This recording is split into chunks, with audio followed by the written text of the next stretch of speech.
السلام عليكم ورحمة الله، أهلا وسهلا حبايبنا والسلامة. فيديو جديد. حبايبنا بلش الصيف وبلش موسم الموال، واليوم إن شاء الله لقائنا مع المونة. رح نعمل اليوم بإذن الله الفاصولية. هلا بنعرف نحن كلياتنا إنه الفاصولية والبازاليا والفول بنجيبهم نص حلقة، بنحطهم بأكياس ونفرزهم، تمام؟ اليوم لا، رح نشتغلهم بطريقة ثانية. خلي اللي ما عنده كهرباء ما بمول فاصولية، لا رح يمولها إن شاء الله وياكلها بالشتاء ان شاء الله ويتهنى فيها هو واولاده. رح نعملها على طريقه الكونسروا، طريقه المعامل، نطبخها ونحطها مطربانات. الفرق بيننا وبينهم ان هن بحطوها بعلب تنك او حديد، هذا اللي بنشوفه بالسمان مولات الذره والفول والفطر نفسهم، بس احنا نحطهم بمطربان او اطرميز بلور. تمام حبايبنا، اتفقنا؟ طبعا بدون مواد حافظه، هي اهم شيء. سنه ان شاء الله تبعكم باذن الله. ايمت نبدنا فتحناها، حطينا اضافات اللي بدنا اياه واكلناها. وبسم الله على وقت لا نبدا. بس شاركوا تشوفوا الفيديو من الاول للاخير عشان اعرف طريقه التحضير والمقادير. بالنسبه للمقادير حبايبنا، عندي هون كيلين فاصوليه. طبعا الفاصوليه او الكميه حسب الرغبه، بدها كيلو بندوره وبدها 3 روز ثوم. طبعا هذا هلا بدنا نقشره، تمام؟ زائد بدي استخدم هون خل العنب. ما عندي خل عنب بحط خل تفاح، بس نصيحه مني استخدموا خل العنب، اطيب وافضل، بضيع معنا اكثر. وبدنا كمان شو اسمه زيت ومي. وبسم الله على وقتنا نبدا. هلا اول شغله حبايبنا، الفاصوليا بيجي لها خيط، شايفينه؟ بدنا نشيله هذا يا حبايب، نقطع كمان من الطرف الثاني. وفي بعضهم ما بيجوا. طبعا الفاصوليا افضل شيء تكون تازيه، وهلا يعني موسمه نستفيد منها. بدي اقطعها هلا، ما بدي اقطعها هيك، بدي اقطعها بالميل يا حبايب. شايفين؟ واهم شيء يكون خشنه. اللي بعده شايفين هي مقلة، في بعض الممتازات اكثر يعني مقلة خيط هيك، بس خشنة لا خشنة، ناعمة لا بتدوب معنا.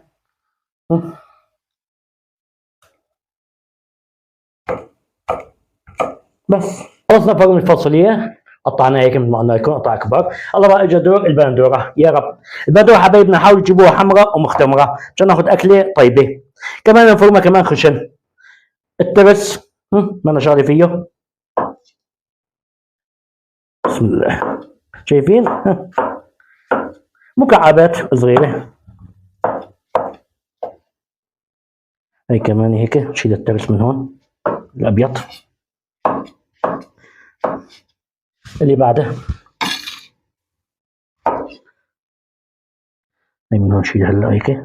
تمام. يلا بفرم البندورة كلها إن شاء الله، وبقشر التومات وعلى الطبخ يا حبايب. بس نكمل هدول هيك.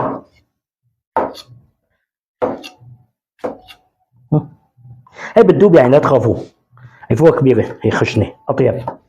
بس وعلى الزبدية بسم الله الرحمن الرحيم. اللي بعده كملهم كلهم على الشكل هذا يا حبايب. بندورة قطعناها خالصة، والتومات قشرناهم كمان مثل ما تكون غسلين توم. يا رب نجيب طنجرتنا يا حبايب، نجيبها من هون، اعطونا اياها بعد اذنكم. بسم الله الرحمن الرحيم. الغطا هلا ما شغله فيه. فهون ركزوا لي على الاضافات بدي احطها، هي اللي تعطينا الكونسروا اللي نحسن نحفظها سنه كامله باذن الله. تمام. عندي الكاسه يا حبايب، هي الكاسه موجوده بكل بيت، يمكن 180 ملي او 200. كاسه الشرب. ايش بدي احط هلا؟ عندي هون مي، بسم الله الرحمن الرحيم. كاسه، طبعا هي العيارات لكليين فاصوليه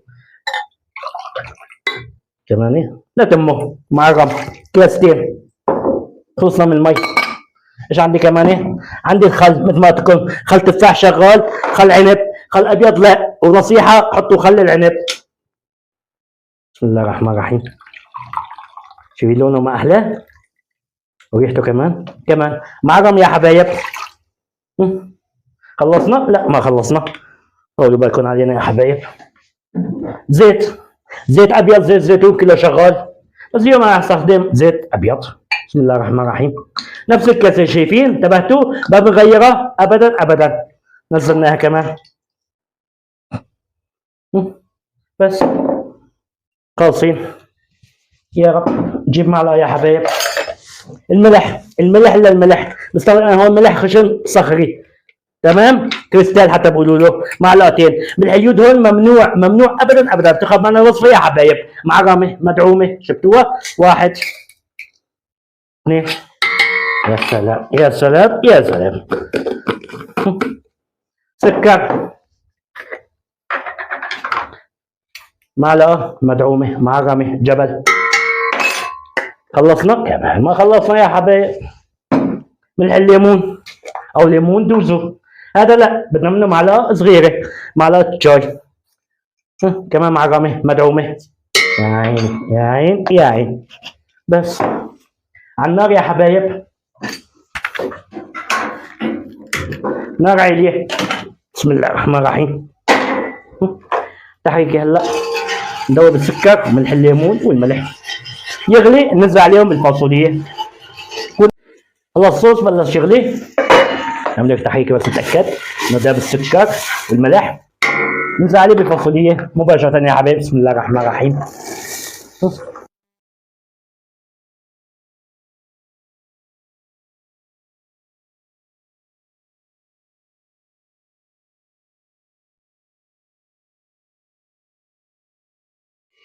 بعد مرور 10 دقايق هلا حطه هذا، شايفين بلش يتغير لونه، يعني دخلت هلا بطريق الاستواء. نعمل هيك تقليبه هلا. طبعا انا هون ما راح اطبخها طبخه نظاميه، يعني بدي اطبخ انا تقريبا 3/4 استواء، لانه هي نخزنها يا حبايب، ان شاء الله كريمه لما نجي نفتحها بعدين نحطها على النار، نحط الاضافات بدنا اياها ونكمل طبخها. تمام. هلا بقى اجى دور البندوره، يا رب كيلو بندوره على كيلين فاصوليا يا حبايب. غيره التومات كلهم يا حبايب.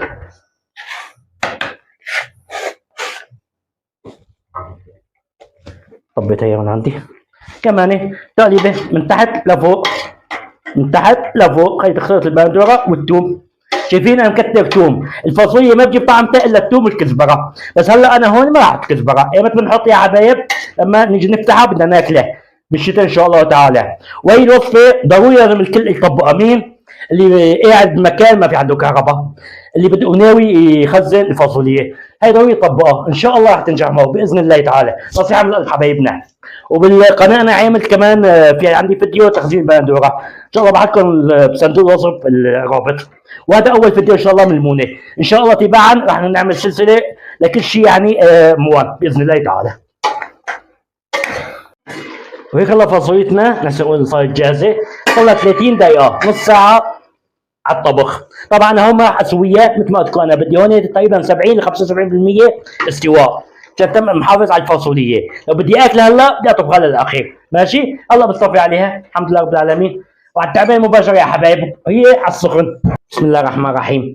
جهز له بالنسبه للمطربانات او الاطراميز، معقم مغسول منظف، ما بصير يكون فيه اي شائبه تشوبه ابدا ابدا. المي اكبر عدو للتفريز او للتخزين هي المي، ما بدي مي هون طول، كون معقم يا رب. وبسم الله الرحمن الرحيم.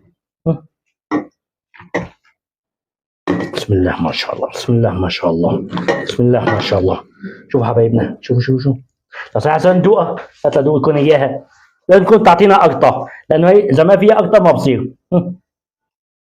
سخنه هذه.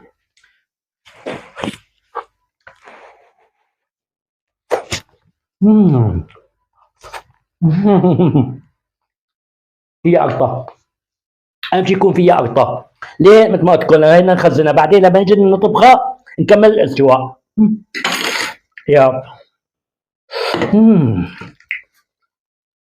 تومات يا عيني على التوم.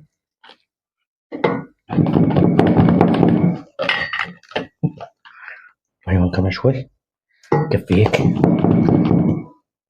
اللي بعده كمان. طبعا هي المي هلا كلها بدي انزلها، هي بدي تضمن لنا تخزينها. بسم الله ما شاء الله، بسم الله ما شاء الله، ما شاء الله. ان شاء الله اشتغلتوا هيك ان شاء الله تنجح معكم، استفيدوا كثير منها. هذا عبينا طلعوا معنا 3 والله الحمد لله رب العالمين. بس هون عندي هي المي انا هون بدي احط لها كل المطربانات، شوفوها شايفين؟ يا رب.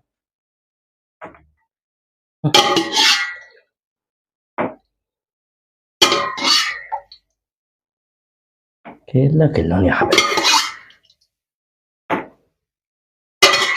ايش اسوي هلا؟ حركه اخيره، الملح الصخري نفسه معلقه صغيره، بسم الله الرحمن الرحيم. لكلمة ربان معلقة واحنا ماشي، بس ولا وحدة. يا رب. هلا بقى بدي اضغطهم. جيبين نشفة. بسم الله الرحمن الرحيم. حبايبنا لورا لقدام ونشد ايش قد ما نحسن نشد. بس انا اللي بعتمه. اوه اللي بعده نفس الشيء كمان، لورا لقدام نشد نضغط لقلبه. هذا لا تبع الملح هذا احنا هربطنا تحت. يا رب. لورا لقدام يلا اضغط شد. الحمد لله. بس ولا وحده. نرجع هنا عشان ما يبردوا نغطيهم. لا يبردوا لا يبردوا تماما لبكره باذن الله نلتقي مع بعض. برضه حبايبنا اطرميزاتنا الفاصوليا الكونسروا صارت جاهزه. شوفيها منظر ما احلاه. شوفيها ما احلاه حبايبنا هيك بالاطرميز. وشلون نعرف انه مضغوطه؟ حكيت انا قبل هالمره نحط اصبعتنا نضغط هيك يعطينا اساوي. شايفين 3 كلهم تمام. هلا راح نفتح واحد. هذا له طريقه فتحه يا حبايب. هلا هذا اذا مسكنا هيك جينا نفتح نحط مثلا منشفه كذا احتمال يطلق معنا ما بنفتح. هذا انه مضغوط. ايش بدنا نعمل؟ نجيب سكينه. لا ما بدي هي سكينه خيو. من هون اقبل عندي. شايفين النتوءات هي؟ هذا واحد. هذا هيك بس هيك دخل سكينتنا. سامعين؟ راحت الضغط خالص. بسم الله الرحمن الرحيم. شايفين؟ منتهى السهولة. يا رب داخلك ريحته ما شاء الله. بسم الله الرحمن الرحيم. هيك سويتنا يا حبايب. الفرق بيننا وبين المعامل طبعا فرق كتير. اول شغله نضيف شغل ايدينا، متاكدين من نظافه الفاصوليا البندوره كل الخضره من ناحيه الغسيل والتعقيم. ثاني شغله انه ما فيها مواد حافظه، هي اهم شيء. بس هن بحطوه بحديد مثل ما قلنا لكم، نحن عم نحطه ببلور فقط لا غير. طبينا هون وهي مثل ما قلنا فتحناها هلا. مثلا اي اضافه بتصير نرجع كمان طبعا نطبخها مره ثانيه مثل ما قلنا لكم. يعني هلا بطبخ هي تقريبا 70 ل 75%. جيب الشوكه وفيها قرطه مثل ما قلنا.